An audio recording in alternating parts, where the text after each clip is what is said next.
So, after making a video comparing fighting game intros, I made the mistake of including Smash Bros, which led to people saying it's not a fighting game and kinda making fun of me. But is that actually true? It got me thinking, is Smash a fighting game? As somebody who plays fighting games and Smash pretty often, I always grouped Smash as a fighter, which is actually not the most agreeable take apparently. I don't want to be biased in this video, so I will be upfront and answer the question. Am I a smasher? God no, I prefer my women to be over 18.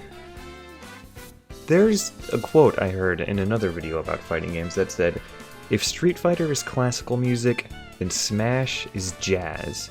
And that just made sense to me.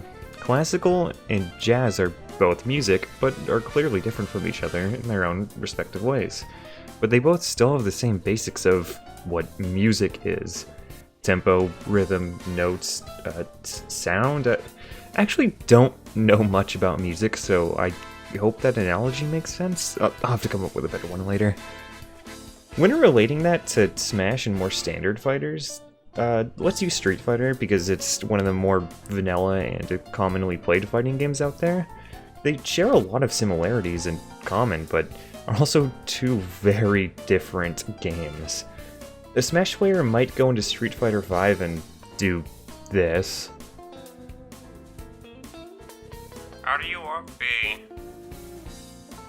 Or a Street Fighter player might go into Smash and be really grounded and stiff in comparison to somebody else who's jumping around like a psychopath.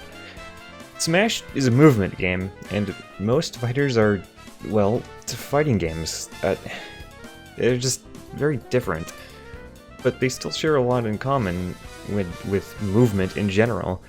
Spacing moves, playing neutral, footsies, fundamentals, all of those are really big aspects in both games. So, Smash has the formula for a fighter, right?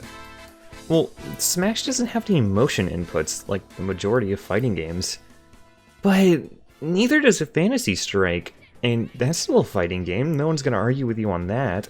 Granblue also has one-button moves alongside motion inputs, and of course, that's still a fighting game.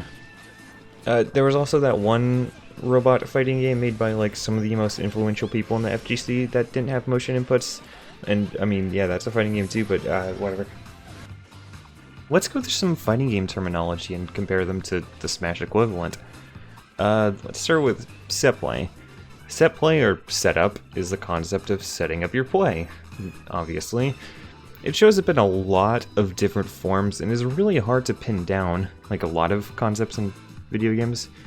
But it goes from storing moves, to placing down C4, to whatever the hell this is, to... Oh my fucking god, what the what? Okay, well, after having an aneurysm looking at some of these, it's safe to say set play is big in Smash alongside traditional fighting games. Jesus fucking Christ, Venom, what the fuck is this? Okay, what about something a little more simple? How about the classic frame trap? Smash technically has those with shield options and frame data, and, you know, it just doesn't work in the same way. I think it can compare more to the concept of ledge trapping. They both have trap in it, so maybe that's why I think that. When you're being frame trapped, the opponent wants you to use a gap in your knowledge or judgment to do an unsafe option and punish you for it. Such as throwing out a button when it looks like it should be safe, and it's just not. In Smash, the ledge trapper wants you to similarly make a bad choice by pressuring other options, just like a frame trap. Shielding at ledge covers a lot, but not everything at once, leading to most of your options being the wrong one, and you might just panic. Just like how getting hit with a -4 might make you press a fast button, only to be countered by a single frame of difference. Limiting options and applying pressure can push someone to making a punishable choice, and that's, I mean, favorable, unless you're the one being punished, of course. Okizeme, which is wake up it's from Japanese words for wake up and attack. Okizeme is a huge part in fighting games, and while Smash also technically has Okizeme with wake-up options, I think Oki can be more related to the concept of Smash's edge guarding. When you're on the ground, or off the stage, you have limited options, and it's in your hands to do something right, and it's in your opponent's hands to keep pushing their advantage. They really would like to, stay winning and force you into your grave a little early, but if you play it just right, you can reverse it. Getting reverse edge guarded like this, holy shit, is similar to pressing a button and Ken waking up with a level 3. God damn it.